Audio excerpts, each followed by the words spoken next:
Acts chapter 2, verse 1 to 13. Ito po yan. The early Christians said that we need. Ano po ba yung meron, yung mga taga-unang iglesia, mga unang alagad ni Kristo, na meron sila na kailangan din po natin ngayon? At yun po yung kailangan makita po natin ito. Not only to go into the church, at yun na po yun. Hindi po yun yung kaganapan po doon. Kundi merong mga bagay kung bakit nandito ka ngayon sa church. Kung bakit tayo po ay mananampalataya ng Kristo. Dahil doon sa bagay na meron po sila. Okay. Our that to the early church. They evangelized the word. Nilaganapan po nila ang buong mundo. Kasama na po tayo doon. They took Great Commission seriously. Alam niyo, bilang mga alagad ng Panginoon, meron po tayong tungkulin na iniwan sa atin ng Panginoon na dapat po natin ginagampanan po yung mga bagay na yun. At yung tungkulin na yun ay base sa nakasaad po talaga sa Biblia na sinabi ng Panginoong Jesucristo. Hindi sinabi ng kung sino man, kundi habilin po sa atin ito ng ating Master, which is our Lord, our Christ Jesus. Wala na pong iba na pwedeng magbigay sa atin ng ating commission, kundi ang Panginoon Jesucristo lang. Kaya sabi niya po sa Matthew chapter 28, verse 18 to 20, binigay na sa akin ang lahat ng kapangyarihan sa langit at sa lupa, kaya tumayo ngayon, gawin ninyong alagad ko ang lahat ng bansa, turuan niyo silang sumunod sa lahat ng pinag-uutos ko, tandaan ninyo, ako'y laging sa inyo hanggang sa katapusan ng sanlibutan. And that was our great commission to God. Ito po yung ating inatak na tungkulin ng Panginoong Jesucristo bilang kanyang mga alagad. Kaya kung hindi ka alagad, hindi mo susundin itong mga bagay nito. Kung hindi ka followers to Christ, kung hindi ka disciple for Christ, kung hindi ka mananampalataya ni Jesucristo, hindi mo gagawin ito mga bagay na ito. They were faithful, so we have that message today. Naging tapat po sila sa tungkulin po nila, kaya po naabot po tayo hanggang sa panahon po natin. Kaya kung tayo po yung magiging tapat, maging yung ating pamilya, maabot po natin yan, magiging mga kaibigan natin, mga tao sa paligid natin, if we are being faithful to the commissions that we have from the Lord, maabot po natin yan at magkakaroon sila ng tinatawag na salvation through Christ Jesus. Amen. Kaya nga lang po, unlike today, few are faithful to their ministry to God. Minsan hindi na po tayo nagiging faithful. Nagiging faithful na lang po tayo sa sarili po natin. Kung minsan nga, hindi pa, ano po. Pero our faithfulness kailangan nasa Lord. Nasa ating Panginoon. Dahil kung hindi tayo magiging faithful sa Kanya, kahit na anong gawin po natin, mag-pray tayo dyan, magbasa ka ng Biblia dyan, kung hindi tayo magiging faithful doon sa commission na iniwan sa atin ng Lord, I tell you, it is nonsense. Wala pong sa isa yung bagay na ginagawa po natin yun. Kaya nga, it is a pray for a few were saved. Dahil bakit po? Nakakatakot po. Kasi marami na po ngayon na hindi na po gumagawa ng mga bagay na ito na hinabilin sa kanila ng Panginoong Jesucristo. Kaya nanganganib na rin po yung kaligtasan na marami po sa panahon po natin ngayon. And until to the next generation, medyo nanganganib na rin po yung bagay na yun. Dahil kung wala na po talagang susunod at magiging tapat doon sa tungkulin nila sa Panginoon, sino pa po yung aabot sa mga susunod na henerasyon, sa ating mga apo, sa ating mga susunod pa sa atin sa mundong ito. So wala na pong aabot po sa kanila. Kaya we must be all faithful to God as a Christian, as a believers to Christ Jesus, na kailangan po tayo po lahat ay gumawa ng tungkulin natin pagdating sa Panginoon. Their challenges and ours. Christians, a minority compared to the world. Kung papansinin natin, tayo mga Kristiyano, magiging nga lang ito, para natin sa buong mundo. No po? Christians commissions to reach the world. So, may mga kamag-anak ka sa ibang bansa, mayroong mga kamag-anak sa ibang lugar, pwede mo silang i-approach through cellphone, through social media, para makarinig po sila ng salita ng Diyos. Pwede nyo po silang i-encourage to looking forward for their spirituality, para na sa ganun po, sila din po maunawaan nila yung mga katotohanan tungkol sa salita ng Diyos. Because we are being deceived for a long years. Dahil bakit po? Kasi hindi po natin nabasa talaga ang Biblia. At first, nung tayo po ipinanganak sa mundong ito, hindi agad tinuro sa atin ang Biblia. Hindi agad tinuro sa atin ang nilalaman ng Biblia. Pero alam niyo po ba, ang sabi sa atin ng Panginoon? Ang sabi niya sa kanyang bayan, ituro ninyo sa inyong mga anak sa labas at sa loob ng inyong paggawa yung aral ng Diyos. Ipalupot ninyo sa inyong mga ulo, sa inyong mga kamay, yung salita ng Diyos na magiging buhay natin. At alam niyo, mga kapatid sa Panginoon, kaya po marami po nalihis po talaga ng landas because they didn't know the truth about the words of God. And this word of God is the manual of our life. It is the pattern. Ito po yung magiging pattern ng buhay natin. Kaya lahat sumunod sa ayon ng mundo, sumunod sa agos ng mundo, kaya tayo lahat ay naligaw. Kaya kung ano-ano po yung mga bagay na pumasok, umiral, at ipinabuhay ng bawat isa sa atin na hindi naman po talaga nakasaad sa kautusan o sa bisa ng kapangyarihan ng salita ng ating Panginoon. We as a Christian and a follower to Christ Jesus, we must be live biblically. Dapat po tayo namumuhay na po tayo nang nakaayon sa salita ng ating Panginoon. Alam niyo po, nanganganib na po talaga ang buong mundo. Kaya nga po, marami na po yung talagang hindi nakakatiyak na ang patutunguhan talaga nila ay sa buhay na walang hanggan. Even doon sa bagay na yon, kahit na yung kanilang pananampalataya, umaasa sila na mapupunta sila sa langit. Pero hindi po nila alam yung Biblia. So, it is hard for us to claim na mapupunta tayo sa langit kung tayo po mismo ay hindi nakapagbasa ng Biblia. Kung tayo po mismo ay hindi namulat sa Biblia. Kaya nga, kung papansinin po natin, ang bilis po lumago ng mundo. People born faster than reborn. Marami pong pinapanganak sa araw-araw. Alam niyo po ba, daily, ito past survey pa po ito, no? Past year survey pa po ito. 360,000 daily ang ipinapanganak na bata na sanggol. At about 130 million a year. Gaano karami yun? Pero yung mga nabuborn again, yung mga ipinapanganak para makita ang katotohanan mula sa salita ng Diyos, mula kay Jesucristo, napakaliit pa lamang po ng porsyento. Napakabagal abutin ng mga mananampalataya ngayon ang buong mundo. Kaya nga mga kapatid sa Panginoon, it is very alarming. Kaya pati yung ating mga susunod, yung mga anak natin, yung mga apo natin, halos hindi nakilala talaga ang katotohanan. Basta they know God. They know Jesus.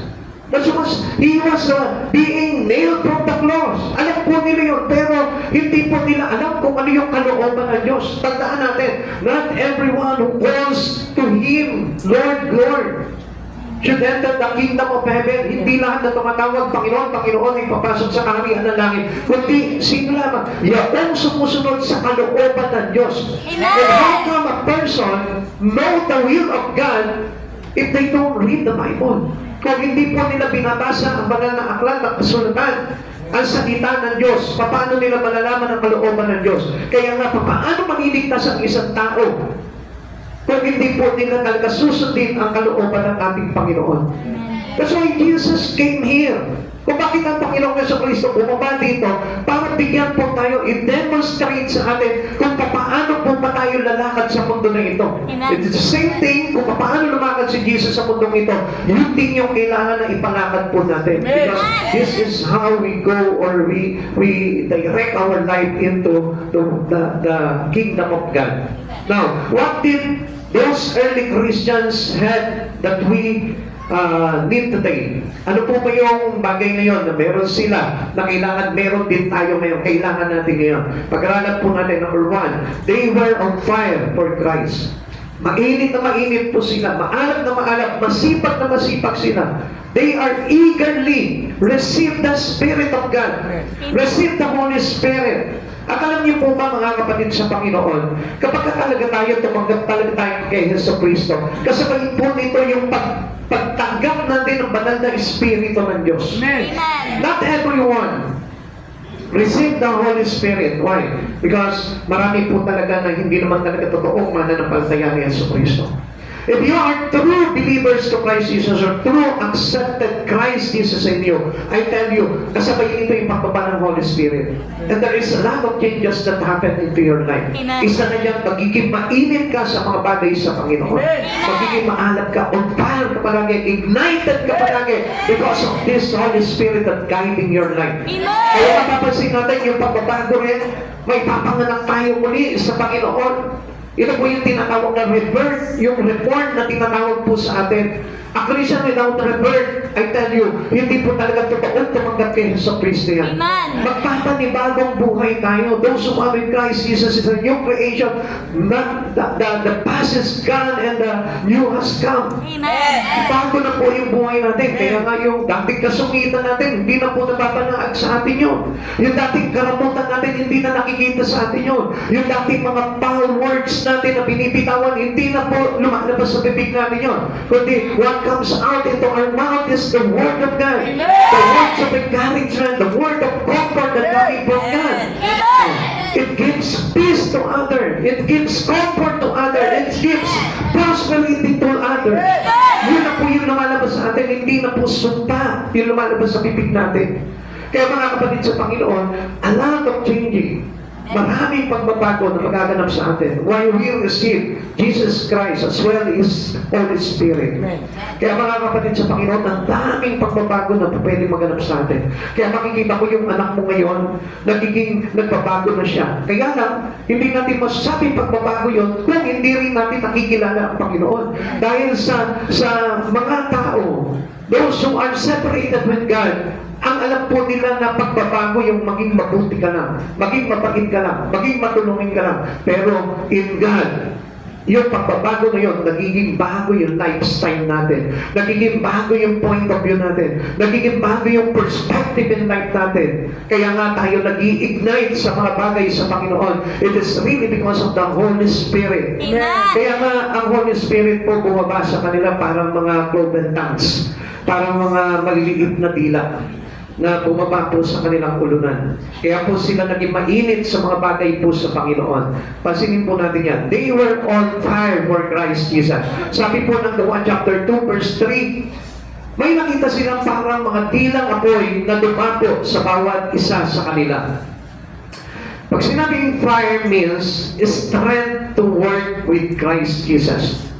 Pagka bumaba po yung alab, yung init ng Holy Spirit sa buhay po nila, yun yung magtutulak sa kanila.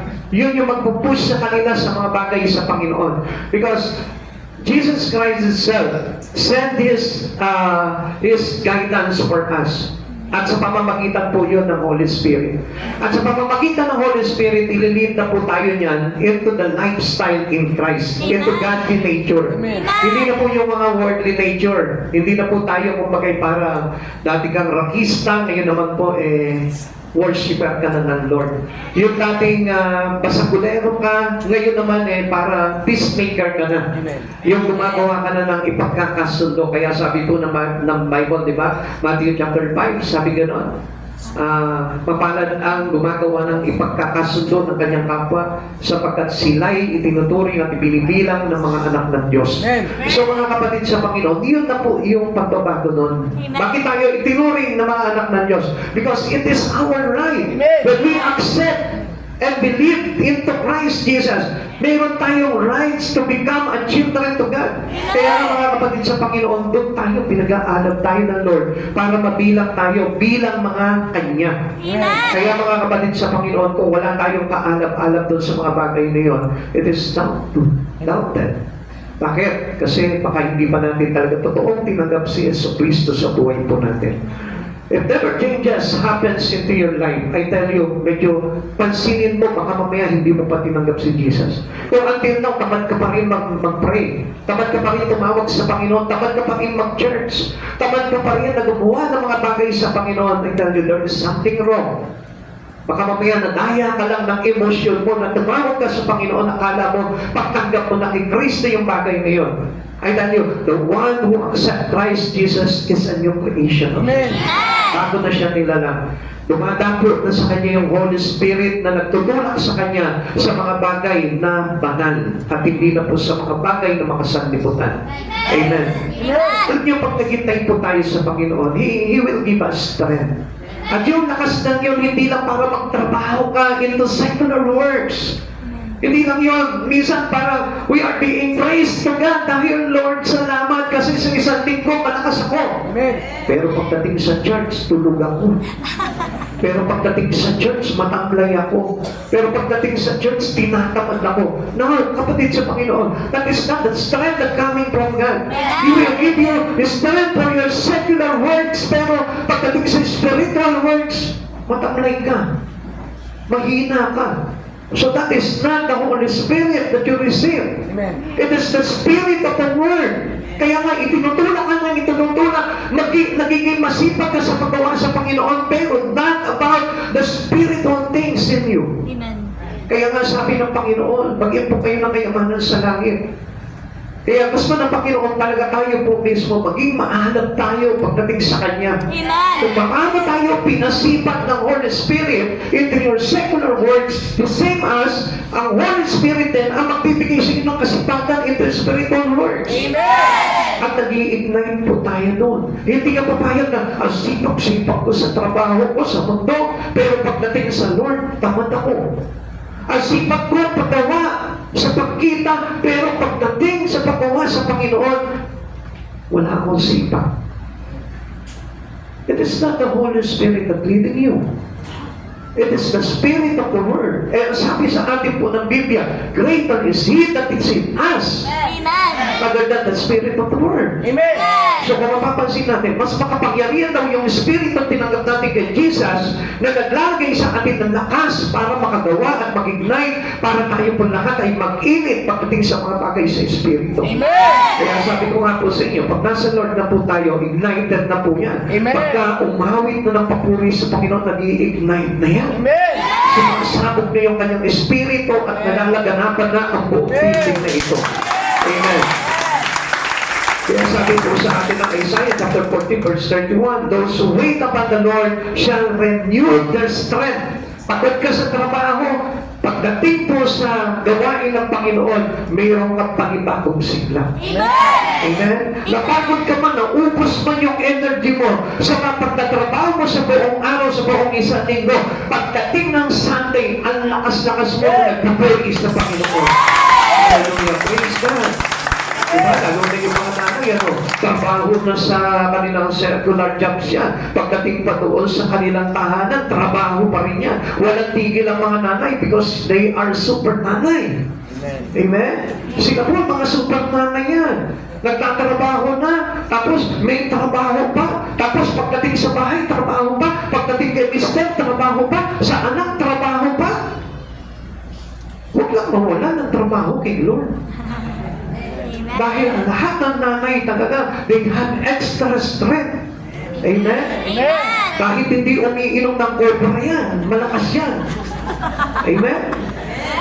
Amen? Di katulad ng mga tatay natin, inom ng cobra. Masama pa naman sa pitong na yung cobra. Amen? We need God. Amen. You just wait upon the coming of the Lord, and you shall renew your strength. Amen? Yung mga tatay natin dito na gumagawa, buti na lang hindi umiinom ng cobra. Ano, ang lakas-lakas nila.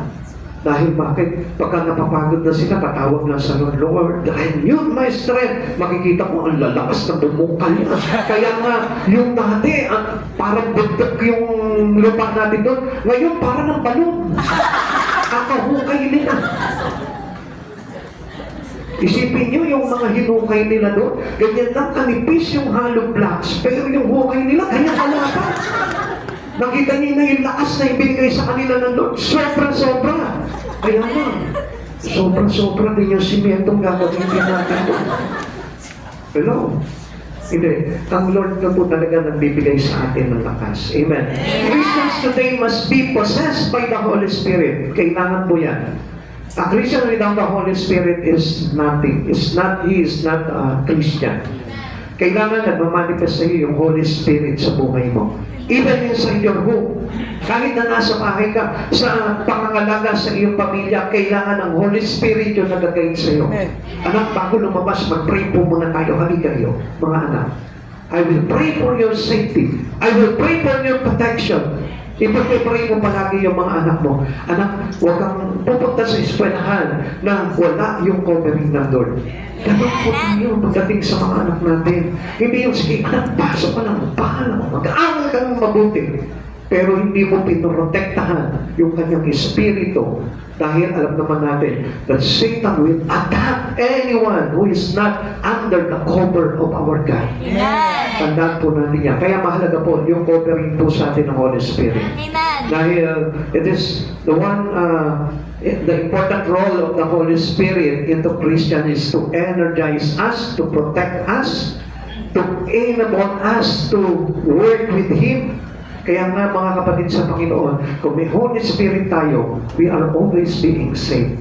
Dahil yung protection of Jesus Christ is about on us. Amen. Gawa chapter 2 verse 18. Sa mga araw na iyon ay pagkakalooban ko rin ang aking espiritu, ang aking mga alipin, maging lalaki at babae, at sa ngalan ko ay magpapahayag sila.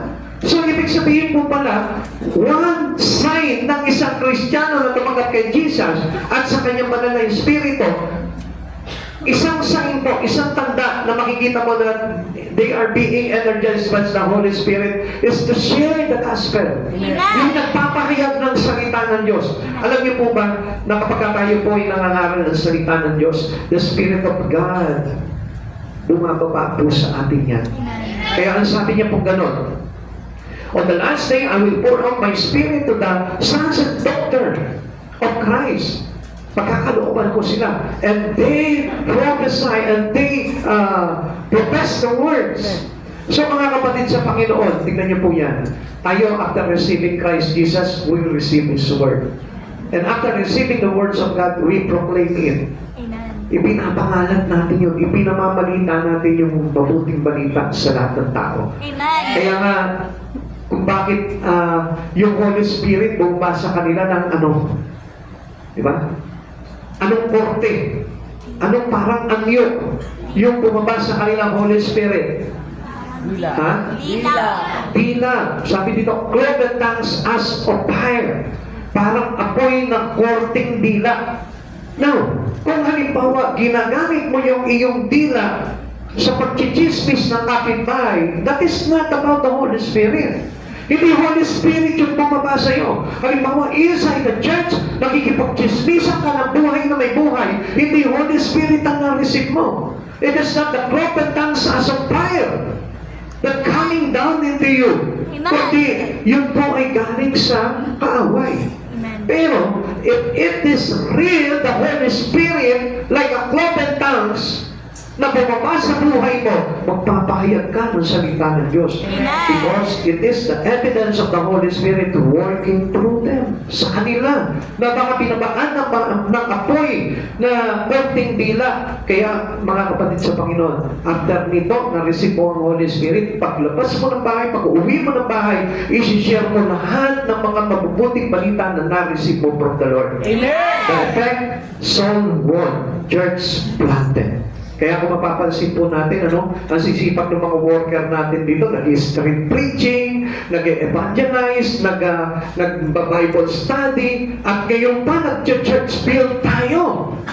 Mga kapatid sa Panginoon, how amazing that we receive the Holy Spirit in this church. Alam niyo, kung walang Holy Spirit, hindi natin gagawin dito yun.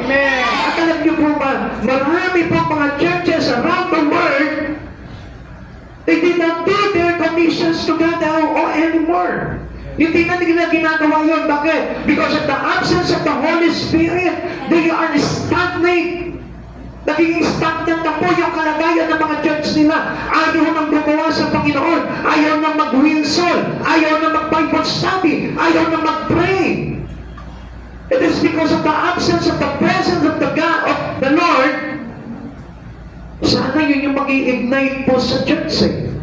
Kaya nga, I praise God dahil tayo'y binibigyan pa rin ng mission ng ating Panginoon until now. Kahit marami ng mga dry church around the world, pero still tayo po dito kahit sako po tayo ng minority lamang, local church lamang po tayo, maliit na congregation lang, pero alive in Christ Jesus. And this is going to be a wonderful things in us here. Amen. Alam niyo mga kapatid sa Panginoon, pasalamat tayo kapag ginagamit tayo ng Lord. Kasi isa pong simbolo yun or ebidensya na tayo po ay talagang tumanggap ng Holy Spirit sa ating Panginoon. The world needs to see the church on fire. Kailangan nakikita po yan eh. Hindi po yung mga tamad ng church. Hindi po yung mga tamad na mga manggagawa. Kundi kailangan ng Lord yung mga masisipag na lagi silang active. Amen. Na lagi silang buhay na magpupuri sa Panginoon. Katulad ng mga katabi po natin ngayon. Amen. Tingnan mo yung katabi mo. Oo, yan. Alin po mga katabi yan. Ano? Kailangan ng Lord buhay.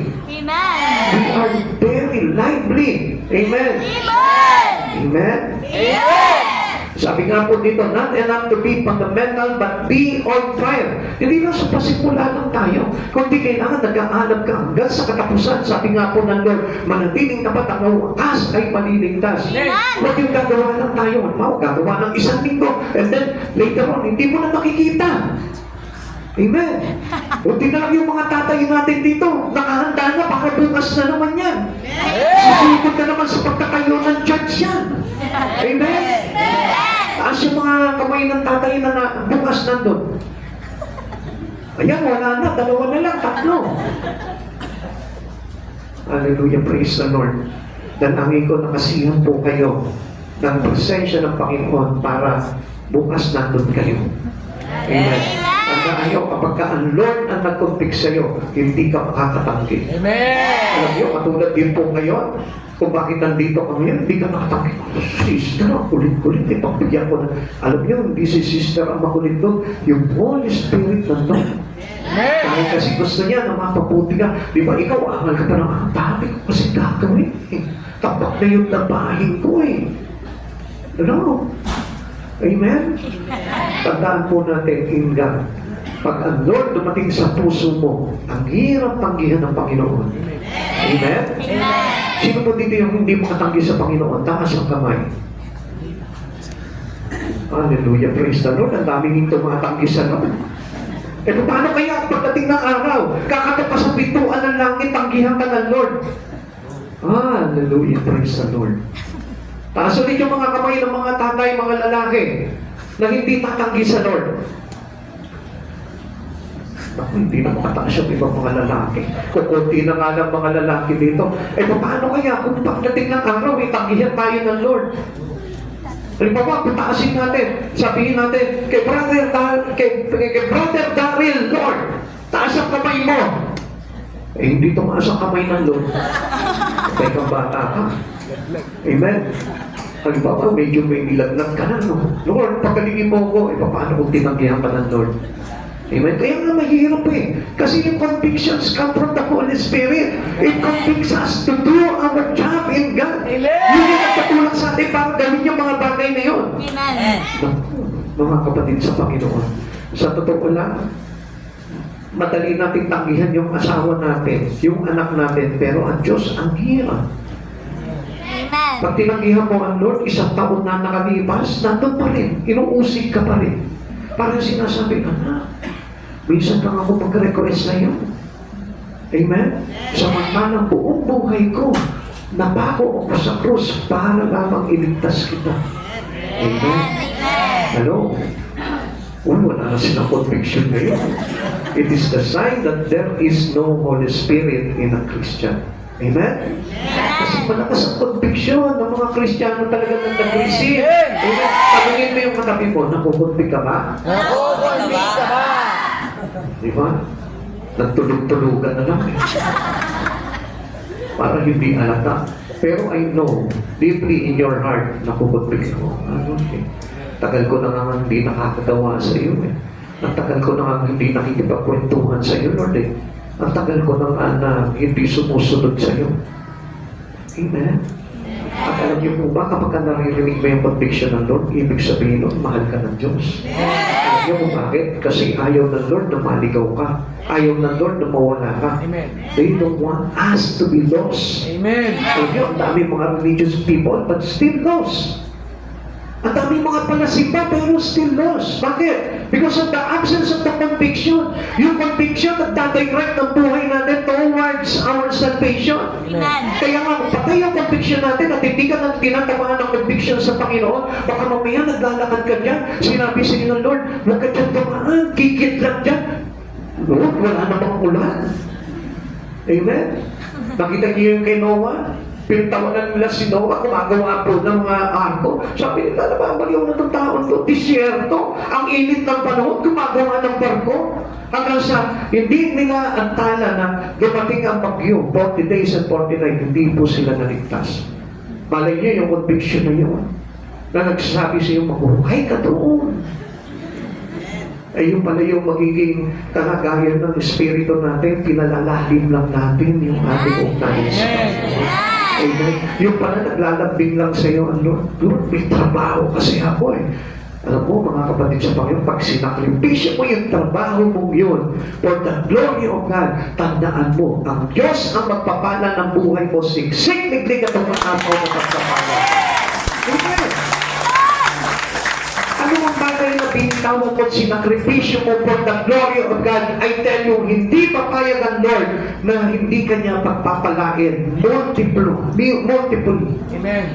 Alam niyo mga kapatid sa Panginoon, Diyos, pag nagpala ng buhay, hindi yan tutukbasan lang yung bagay na hinandog mo lang sa Kanya.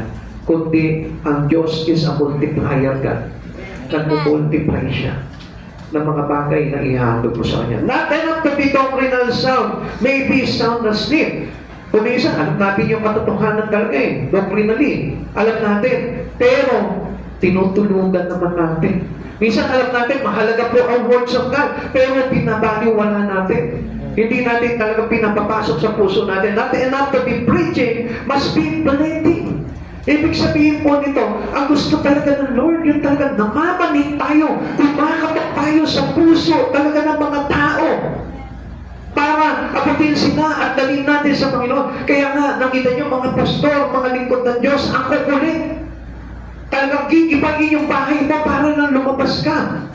Talagang kukulitin ka kahit nayayamot ka na, binato mo na ng planggana, binato mo na ng tabo. Hindi pa rin tumigil. Ibig sabihin, it is the love of God for you.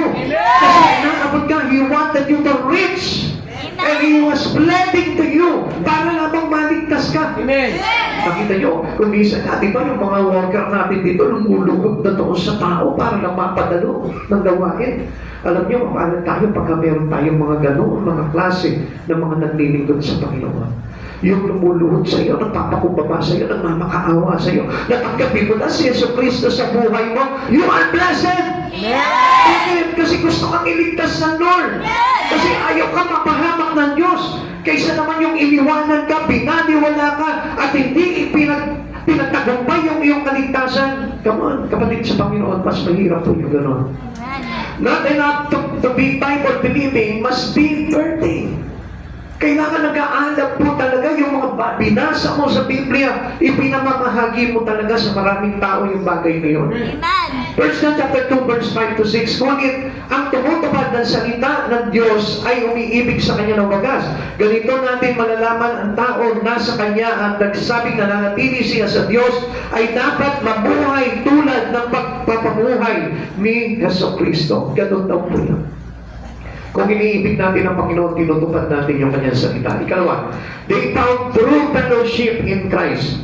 Natatagpuan po nila kay Kristo yung talagang totoong pakikisalamuha. Amen. In fellowship and in breaking of the bread and in prayers, once divided, now bound together in love. Dati yung wala tayong kaugnayan kay Kristo, wala tayong pakialam eh. Hindi nga tayo nagsisimba eh. Sabi nga, nagsisimba lang tayo, paano? Pagbininyagan, pagkinasal, at pagka napatay. Doon lang tayo pumapasok sa simbahan. Pero mga kapatid sa Panginoon, hindi ganun ang gusto ng Lord eh. Ang sabi ng Lord, always remember yung pagtitipon, yung kanyang gathering, huwag natin kakalimutan po yan. Amen. Amen? Amen.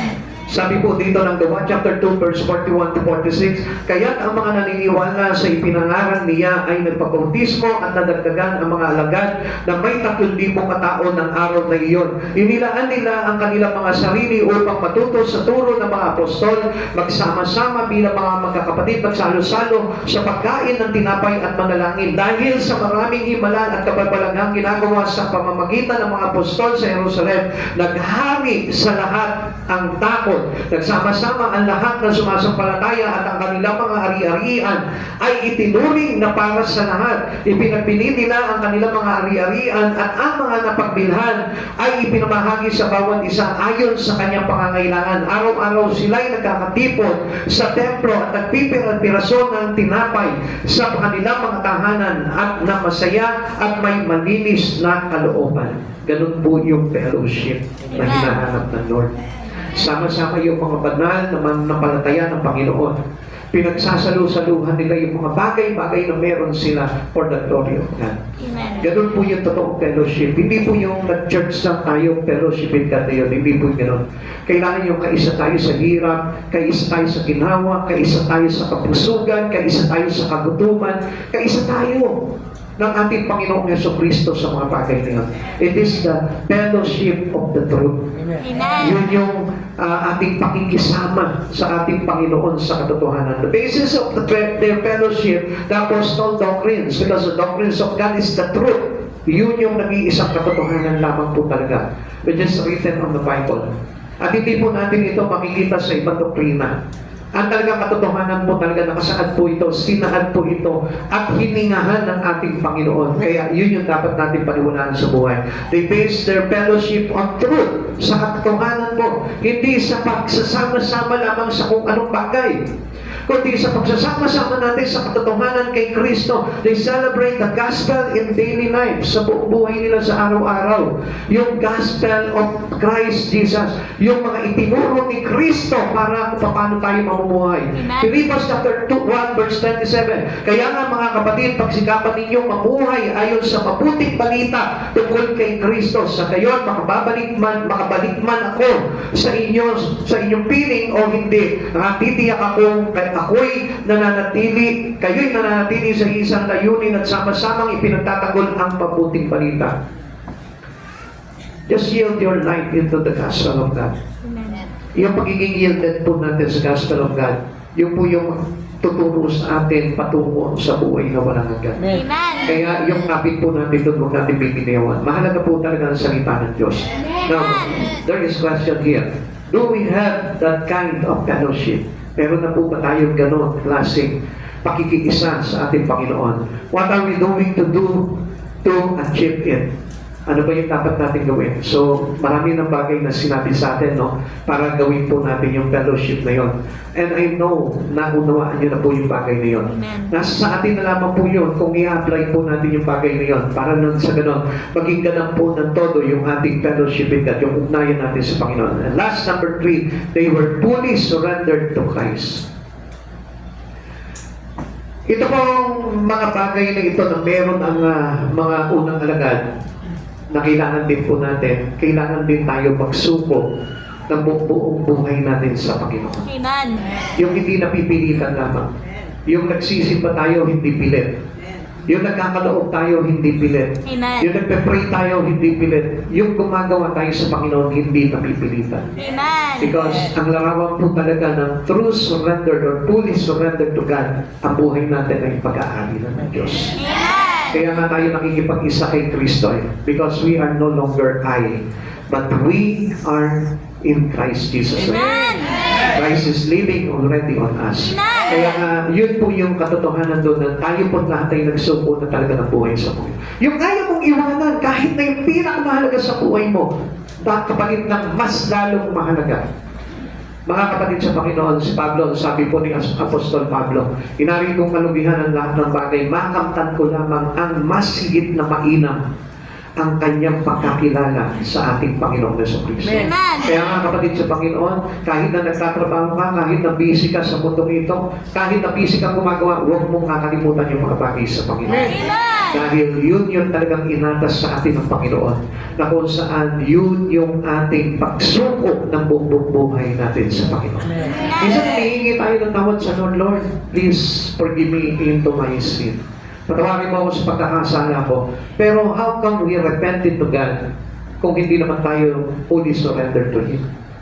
So, ibig sabihin, babalik at babalik lamang po tayo sa putik. Babalik tayo sa kasamaan. Kung hindi natin talagang isinusuko at ibinibigay na todo yung buhay natin sa Panginoon, babalik tayo doon. Kaya nga si Pablo sabi niya, inari kong kalugihan ang lahat ng bagay. Let it all out to Him. Lahat ng bagay na yun, binitawan niya yun sa Panginoon.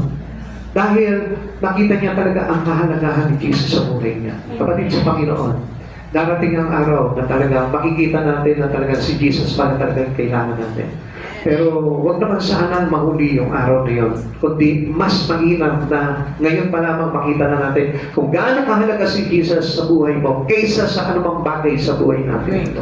Fully surrendered means kaya nating iwanan yung mga bagay-bagay na ito para kay Kristo.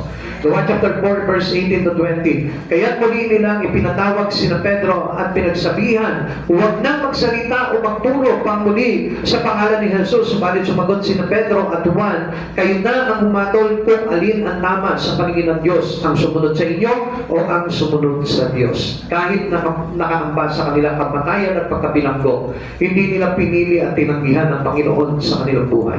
Mas pinili pa rin nila na sundin ang kautusan ng Panginoon, sundin na ipahayag pa rin ang mabuting balita sa mga tao kaysa yung banta sa kanila na ipakukulong. Kapatid sa Panginoon, kahit anong banta po sa atin, always remember that God is with us. Who can be against us? Sino ang laban sa atin kung kasama po natin palagi ang Panginoon? And it was the promise of God to their disciple. Sabi niya, I will be with you until the end of this age. Hindi kita iiwan, ipapabayaan, sabi ng Lord.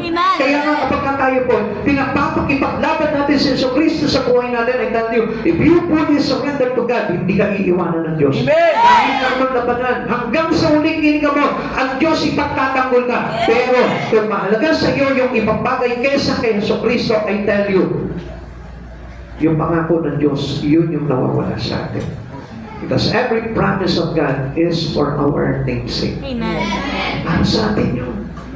Lahat ng mga sinabi ng Diyos na pangako dito sa Bible, para sa iyo.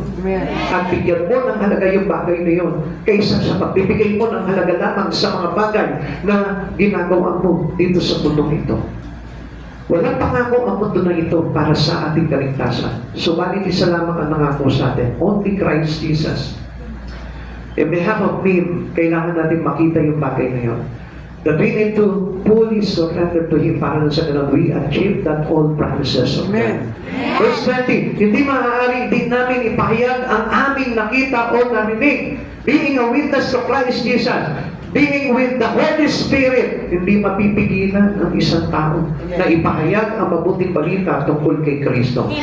Kaya nga, kuminsan, di ba, kapag nangangaral tayo dyan sa mga kalsada dyan, ano po, sa palengke, dyan, ang daming mga, di ba, parang tumutuya, ang dami pong mga nagtatawa, ang daming mga nanloloko, nagmamaking, pero ang hindi po nila alam, yun yung dakila sa harapan ng Panginoon. Yung ipinoproklama natin, yung mabuting balita ng kaligtasan mula kay Jesucristo para sa kaligtasan ng marami. Na kahit pagtawanan po tayo, pinapamahagi pa rin natin yun. Hindi tayo napipigilan kahit na mayroong mga threaten po sa atin. Bakit? Kasi yun yung the best na magagawa po natin bilang mga witnesses to Christ Jesus. Kaya kapatid sa Panginoon, huwag mong ititikom yung bibig mo sa pamilya mo, sa mga kamag-anak mo, sa mga kaibigan mo. Always take that opportunity na kapag nakausap mo sila, ibahagi mo sa kanila yung salita ng Diyos. Ibahagi mo sa kanila yung kaligtasan dahil lahat po yan inaabot ng Panginoong Jesucristo. Amen. They laid everything on the altar. Iniwan po nila lahat yun. Inilakad nila lahat yun. At alam niyo po ba sa iba? To some this meant financial loss. Sa iba parang kahit nakuwalan po ng pera yan, kaubusan ng pera mo yan. To some this meant prison. Sa iba, alam niyo po ba, kahit na mabilanggong po sila, to some this meant martyrdom. Kahit na ikamatay po nila, kahit isakripisyo nila yung kanilang buhay nila, ginagawa po nila yung why? Because they want to glorify God. Amen. They want to glorify Jesus. They want to live God in their life. Amen. Kasi sabi sa atin ng Lord, I must be decreased and Jesus must be increased. Kailangan lumaki si Jesus sa buhay mo. Kailangan maipagmainay mo si Jesus sa buhay mo. At hindi yung sarili natin. Hindi sa kalimitan sa mundo. Ang ipinagmamainay natin, yung ating narating sa buhay, yung ating titulo, yung ating kalagayan, yung ating kayamanan, yung mga achievements natin sa mundo ito, yun yung pinagsisigawan natin. Amen. Ang dapat na ipinagkakasigawan po natin ay walang iba. Yung di yung kapurian ng ginawa ni Jesus sa buhay mo. Kung paano maniligtas si Jesus. Kung paano nagsakripisyo, nagpapako sa krus na matay na nilipigas ng katong araw. Nagbuhay para ikaw ay mabuhay. Amen. There is no wonder why they are effective. Alam niyo kung bakit? Hindi tayo magkataka kung bakit effective itong mga unang iglesia, unang mga alagad. Dahil ganun yung kanilang prinsipyo. Dahil ganun yung kanilang pagyuko sa ating Panginoon. Ganoon yung kanilang pagsuko ng buhay sa Panginoon. Hindi nila ipinagtamon lahat ng mga bagay na meron sila for the glory of Jesus' sake. Kapatid sa Panginoon, wala sa isa yung bagay na meron ka ngayon. Walang sa isa yung kayamanan mo. Walang sa isa yung buhay mo. Amen. Walang sa isa yung karunungan mo. Kung Amen. hindi mo ipapagamit at isishare kay Jesus ang mga bagay na yan. Amen. Kaya alam nyo, ang nangyayari yan, hindi mo papakinabangan kung anong meron ka. Dahil hindi nagamit sa katotohanan kay Jesucristo. It was all things in you lost. Lahat ng bagay niya mawawala sa iyo, mawawala ng saysay. Amen. Dahil sabi niya po doon sa mayamang hangal, sabi niya gano'n, hangal, hindi mo ba alam na sa gabing ito yung papawian ka ng buhay? Saan mapupunta ang lahat ng iyong mga ari-arian? Kapatid sa Panginoon, mag-isip ka. Ano may bagay na meron ka ngayon? If you are fully surrendered to God, you must know that everything in your possession kailangan isuko mo rin sa Panginoon. Amen. Kung sa iyong karunungan, walang parte ang Panginoon, that was nonsense. Bali walang saysay. Kung sa kayamanan mo, walang parte ang Panginoon, walang saysay.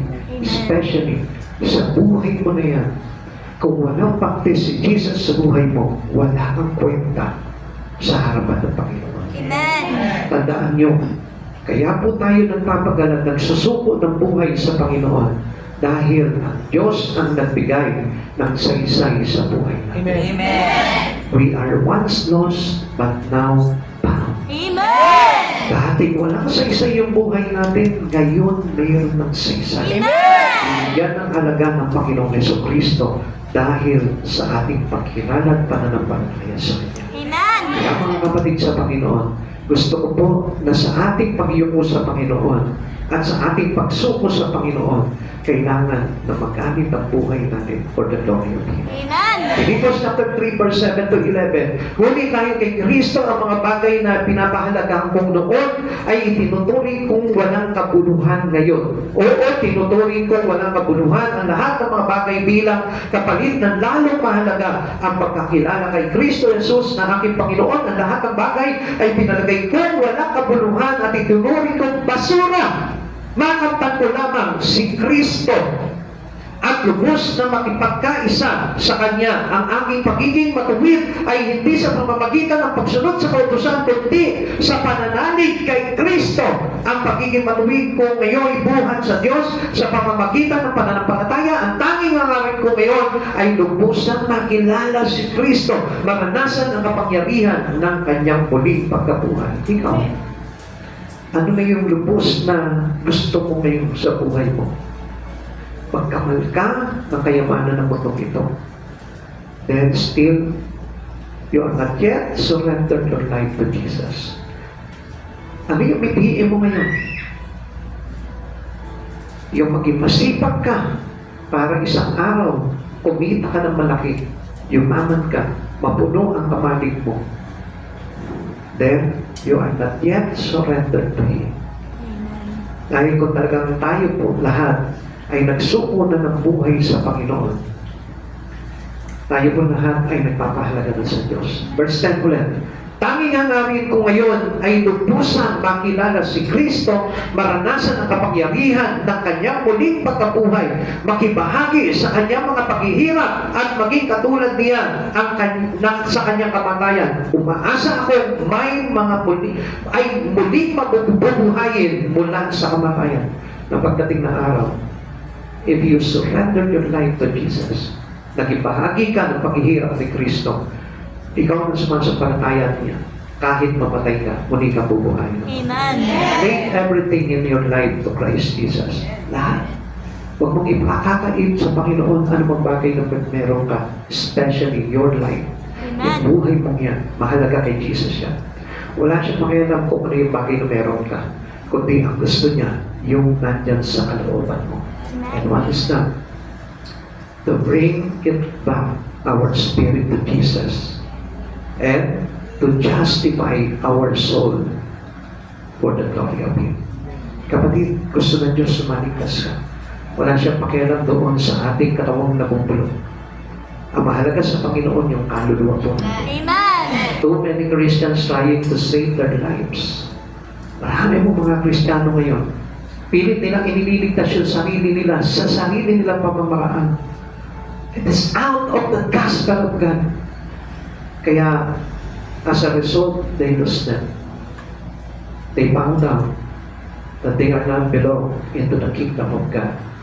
So, kapatid sa Panginoon, huwag tayo magkaroon ng bigas sa regret in life. Na sa pagkaakala, kilala ko na ang Diyos, pero pagharap mo pala sa Kanya, you have a full regret na hindi ka pala papapasukin sa kaharian niya. The saddest verse in the Bible is knowing na sabihin ng Panginoon sa iyo, I didn't knew you, you doers of evil. Lost.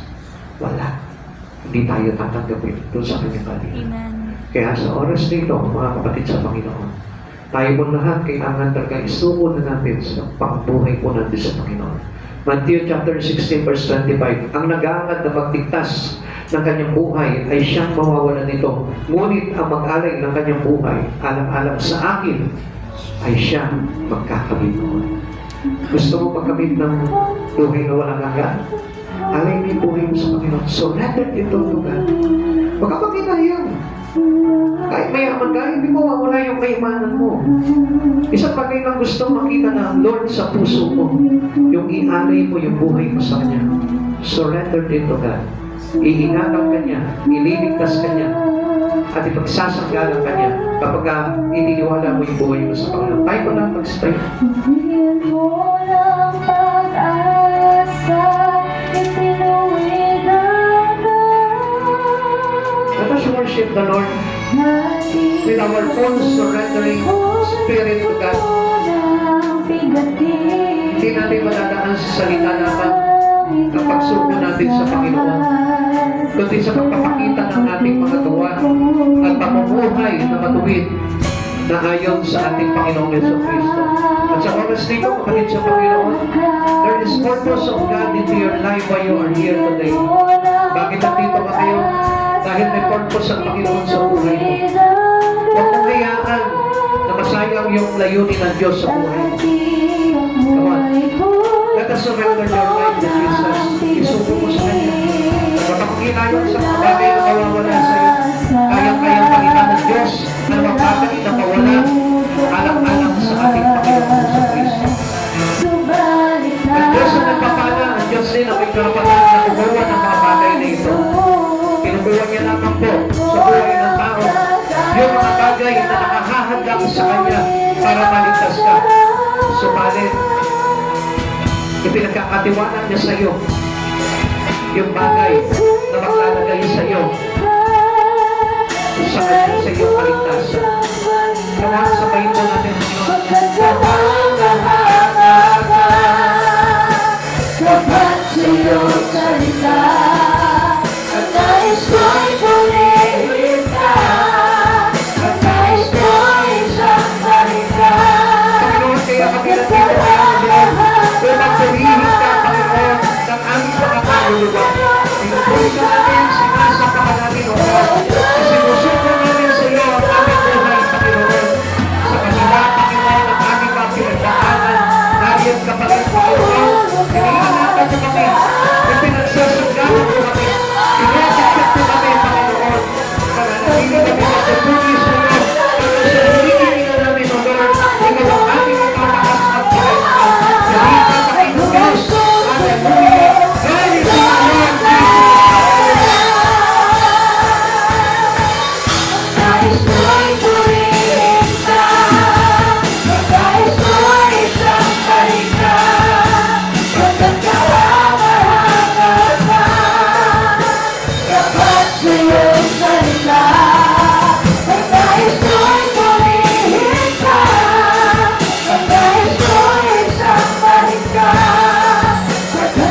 Diyos, napapasalamat po kami sa buhay na ito, Lord.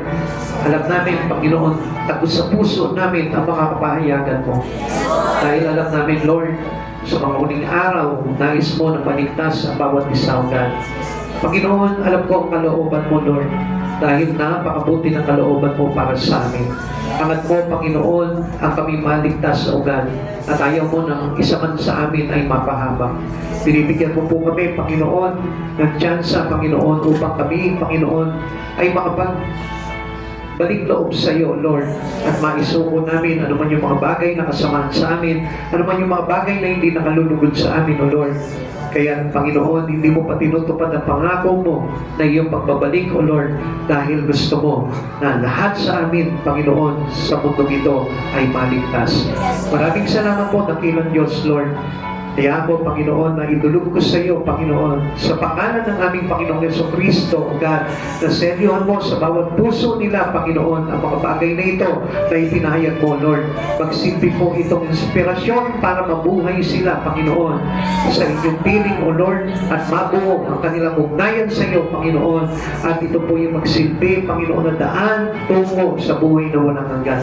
Maraming salamat po sa iyo, dakilang Diyos. Patuloy po na hinihiling ko sa iyo, pagpalain mo, Panginoon, ng sino mang tao na walang takot na magparangal at magdakila ng iyong pangalan, O God. Kaya mo ito yung Diyos, Panginoon, na patuloy, Panginoon, na sumama sa kanila at mag-ingat, magpala ng kanilang buhay, Panginoon.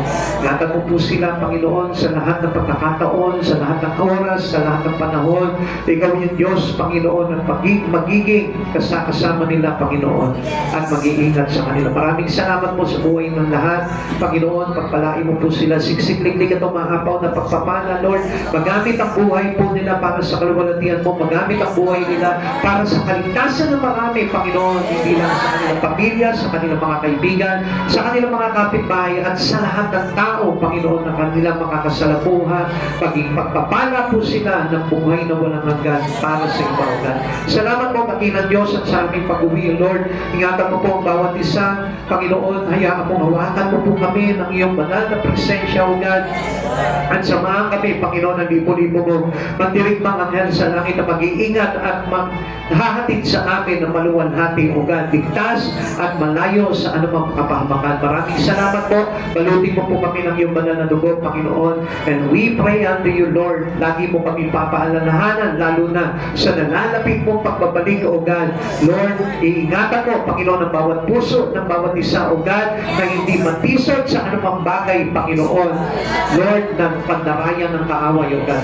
Maraming salamat po, Lord. Seal us, O Lord, with your precious blood, O God. Maging yung aming isip at puso at espiritu, Lord.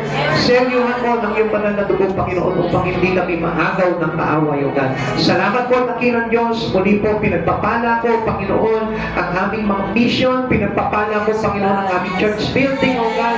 Kaya kami, Panginoon, na sumagana sa pagpapala, O God, upang mas madali po namin itong maitayo, O God, upang maganapan, Panginoon, ng mga pagpupuri, pagpapasalamat namin, O God, at madala namin ang aming mga handog sa iyo, Panginoon, ng buong puso, O God. Maraming salamat po, dakilang Diyos. Salamat sa biyaya pagpapala mo. Salamat sa buhay na ito, Lord. Salamat sa pagpapatawad at kaligtasan na ginawat mo sa lahat, O God.